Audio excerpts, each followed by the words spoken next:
안녕하세요. 마태복음 2장의 강해 설교를 시작하겠습니다.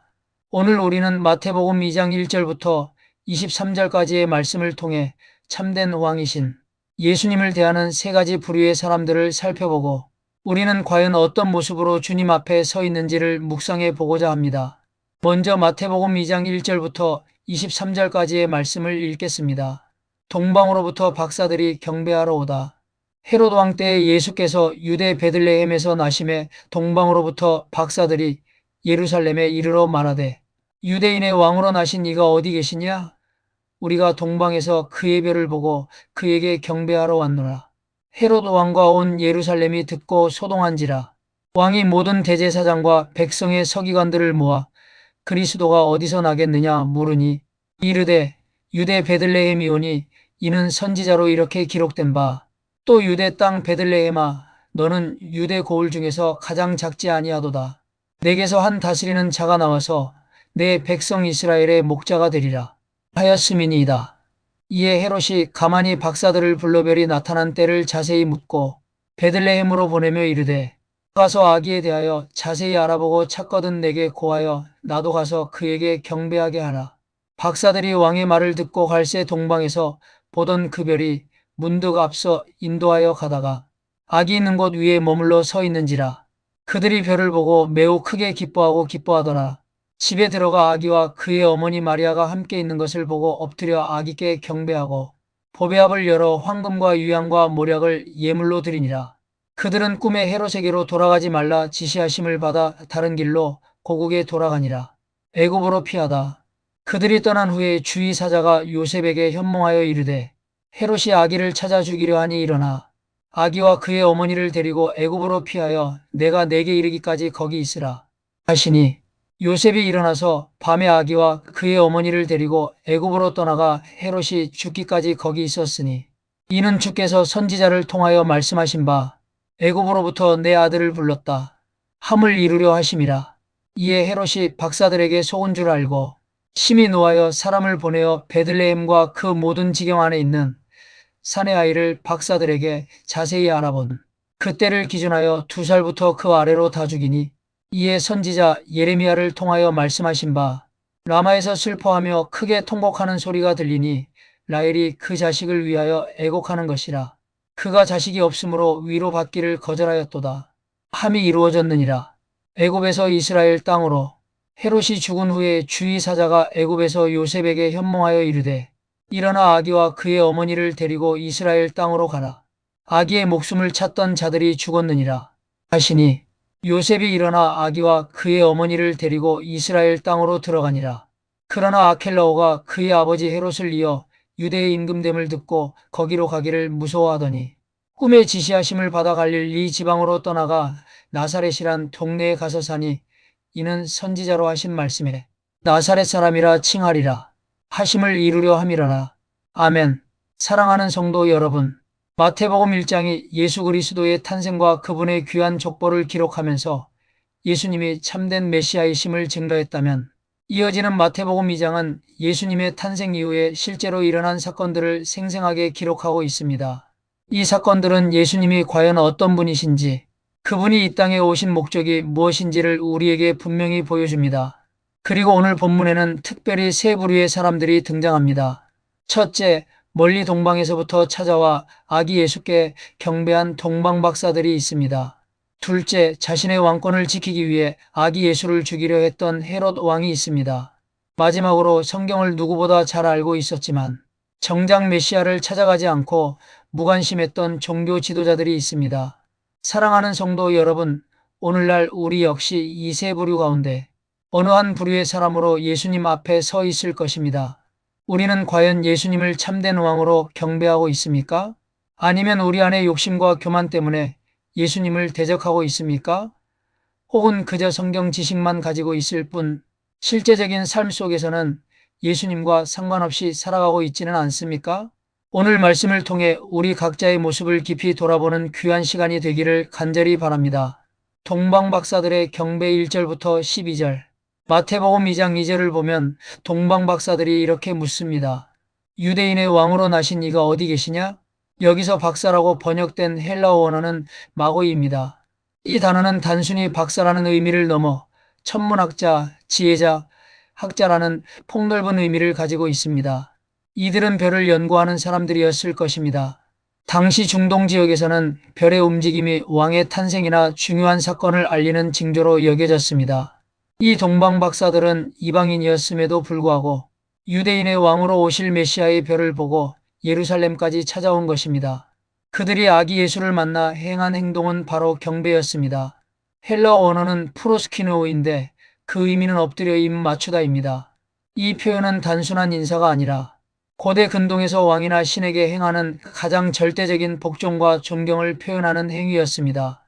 자신의 모든 것을 바치며 그 권위를 인정하는 예배를 의미합니다. 동방 박사들은 당시 최고의 가치를 지닌 예물, 곧 황금과 유향과 모략을 아기 예수께 드렸습니다. 황금은 왕에게 드리는 예물입니다. 동방 박사들은 황금을 바침으로써 예수님이야말로 만왕의 왕이심을 고백했습니다. 유향은 제사장들이 제사를 드릴 때 사용하던 귀한 향료였습니다. 이것은 예수님이 죄인과 하나님 사이를 이어주는 대제사장이심을 나타냅니다. 마지막으로 모략은 시신을 방부 처리할 때 사용되던 향료였습니다.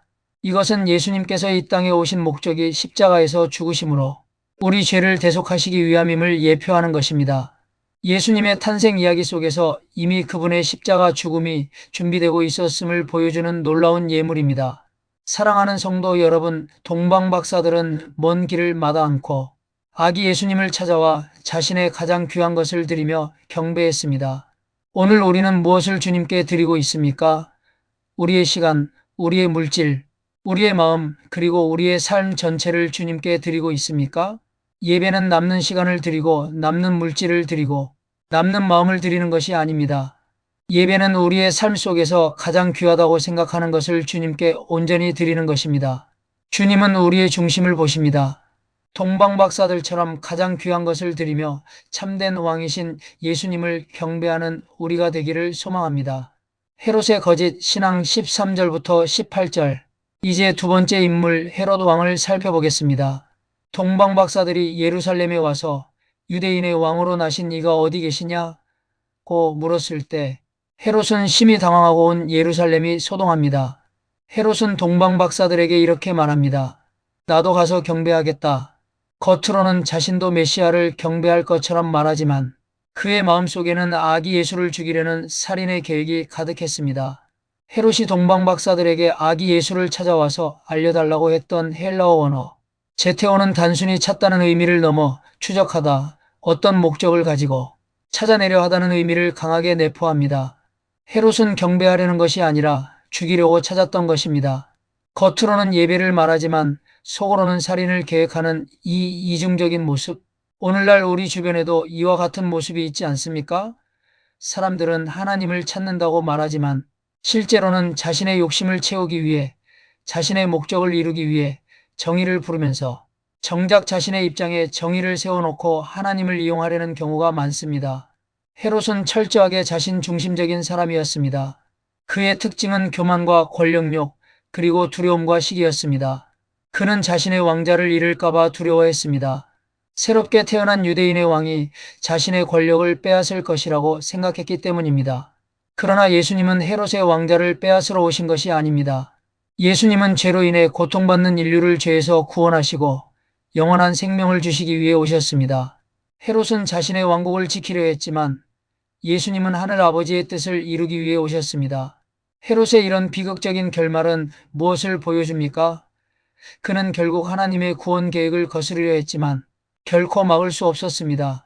사랑하는 성도 여러분, 우리 마음속에는 헤롯이 살고 있지 않은지 돌아보아야 합니다. 우리의 뜻, 우리의 자존심, 우리의 욕심이 예수님보다 더 크게 자리 잡고 있다면 우리는 헤롯과 다르지 않습니다. 주님의 말씀보다 나의 생각이 더 중요하고 주님의 뜻보다 나의 계획이 더 우선시된다면 우리는 무의식 중에 예수님을 대적하고 있는 것입니다. 겸손한 마음으로 우리 안에 헤롯을 몰아내고 오직 예수님만을 우리의 참된 왕으로 모시는 삶을 살아가야 할 것입니다. 하나님의 인도하심과 순종 13절부터 23절.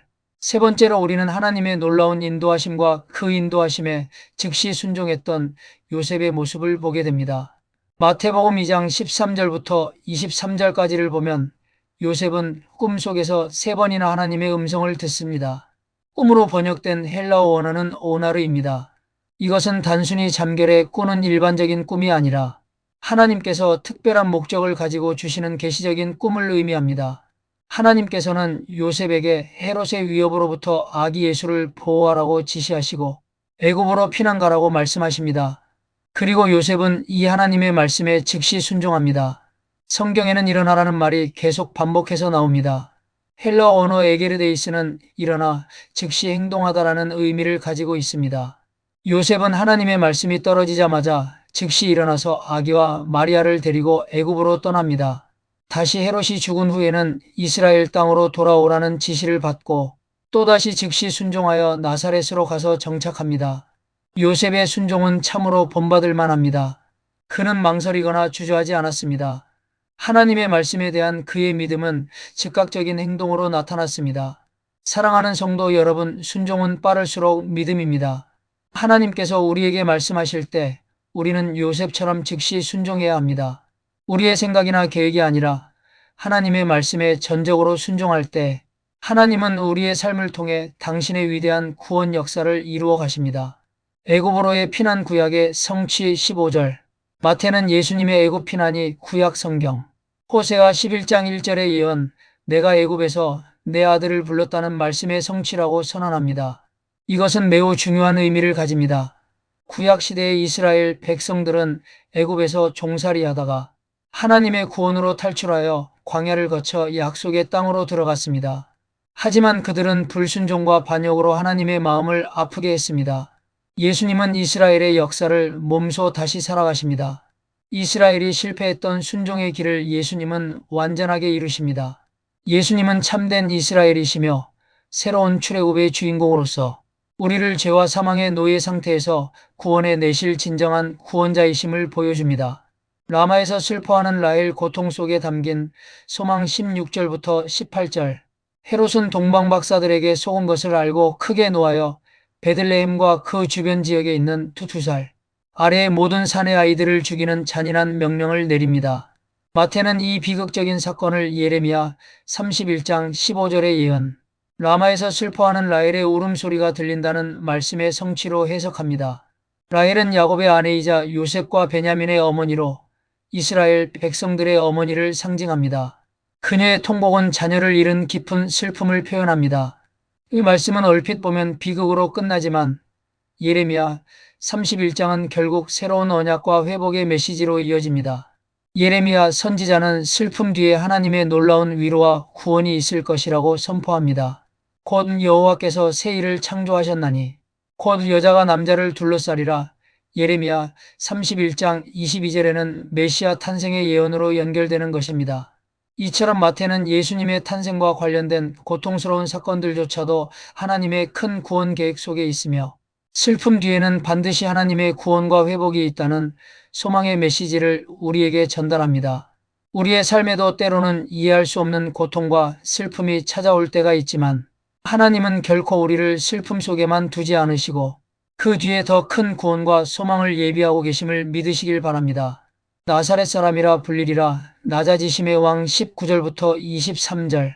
마지막으로 마태는 예수님이 나사렛으로 가서 사신 것이 나사렛 사람이라 칭하리라 하신 선지자의 말을 이루려 함이라고 기록합니다.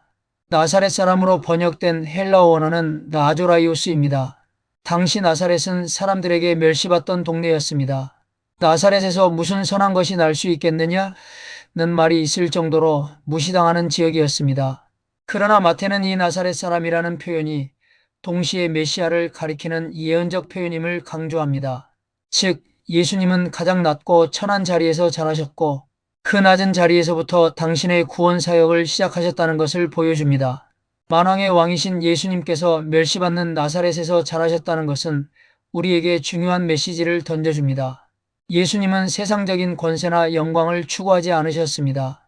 오히려 스스로 낮아지심으로 진정한 섬김의 왕이 되셨습니다. 죄인을 구원하기 위해 가장 낮은 자리로 오신 예수님의 겸손을 우리가 본받아야 할 것입니다. 본문의 핵심 메시지를 다시 한번 정리해 보겠습니다. 예수님은 참 왕이십니다. 이 예수님께 동방박사는 가장 귀한 것을 드리며 경배했습니다. 반면에 헤롯은 자신의 권력을 지키기 위해 예수님을 대적하고 죽이려 했습니다. 그리고 예루살렘의 종교 지도자들은 성경을 알았지만 무관심으로 일관했습니다. 오늘 우리는 과연 이 세 부류 가운데 어느 자리에 서 있습니까? 오늘 말씀을 통해 살펴보았던 헬라어 원어들을 다시 한번 기억해 봅시다.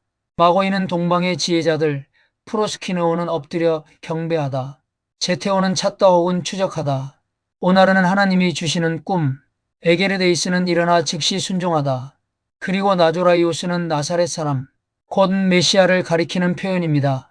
이 단어들이 마태복음 2장의 핵심적인 메시지를 더욱 분명하게 전달해 줍니다. 결론적으로 마태복음 2장은 예수님이 태어나신 직후부터 이 세상의 저항을 받으셨음을 분명하게 보여줍니다. 그러나 인간의 악한 계획과 어둠의 세력은 하나님의 위대한 구원 계획을 결코 막을 수 없었습니다.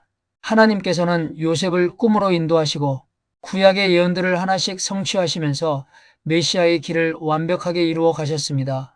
사랑하는 성도 여러분, 오늘 우리는 또 동방박사들처럼 참된 왕이신 예수 그리스도께 우리의 가장 귀한 것을 드리며 진정으로 경배하는 삶을 살아야 합니다. 우리 마음속에 숨어있는 헤롯과 같은 교만과 두려움을 과감히 버리고 요셉처럼 하나님의 말씀에 즉시 순종해야 합니다. 그럴 때 하나님은 우리의 삶도 당신의 위대한 구원 역사 속에서 귀하게 사용하시고 우리의 발걸음을 인도하실 것입니다. 우리가 이 말씀을 마음에 새기고 삶 속에서 실천함으로써 참된 예배자로 설 수 있기를 간절히 축원합니다. 아멘. 기도합니다. 사랑과 은혜가 풍성하신 하나님 아버지, 오늘도 살아계신 말씀 앞에 저를 세워주시니 감사드립니다. 동방의 박사들처럼 참된 왕이신 예수 그리스도를 찾게 하시고 그분만을 경배하는 믿음을 허락하여 주옵소서. 세상의 영광과 명예와 욕심을 따르지 않게 하시고 오직 예수님만이 저희 구주와 주님이심을 고백하게 하옵소서. 헤롯과 같이 교만과 두려움으로 하나님의 뜻을 거역하는 사람이 아니라 요셉처럼 하나님의 말씀에 즉시 순종하는 사람이 되게 하옵소서. 이해되지 않아도 순종하게 하시고 손해가 있어도 순종하게 하시며 어떤 상황에서도 하나님의 인도하심을 신뢰하게 하옵소서. 주님, 저의 삶에 가장 귀한 예물을 드립니다. 저의 시간과 재능과 물질과 삶 전체를 주님의 영광을 위하여 사용하여 주옵소서. 황금과 유향과 모략을 드렸던 박사들처럼 가장 귀한 것을 아낌없이 주님께 올려드리는 삶이 되게 하옵소서. 오늘 저는 결단합니다. 예수 그리스도를 제 삶의 왕으로 모시겠습니다. 말씀을 사랑하며 날마다 기도하겠습니다. 성령님의 인도하심을 따라 거룩한 삶을 살아가겠습니다. 복음을 전하는 증인의 삶을 살겠습니다. 어떤 시험과 환난 가운데서도 믿음을 지키며 끝까지 주님을 따르겠습니다. 주님, 저의 길을 친히 인도하여 주옵소서. 잘못된 길로 가지 않게 하시고 주님께서 예비하신 새로운 길, 생명의 길, 순종의 길, 믿음의 길로 걸어가게 하옵소서. 저의 가정과 교회와 모든 사역을 주님의 손에 올려드립니다. 모든 이복음화 선교센터와 교회의 모든 사역 위에 성령의 능력을 더하여 주시고 많은 영혼이 예수 그리스도께 돌아오는 역사를 허락하여 주옵소서. 끝까지 충성하는 주의 종이 되게 하시며 주님 앞에 서는 날 잘하였도다 착하고 충성된 종아라는 칭찬을 듣게 하옵소서. 이 모든 말씀을 저희 구주 되시며 영원한 왕이신 예수 그리스도의 이름으로 간절히 기도드립니다. 아멘.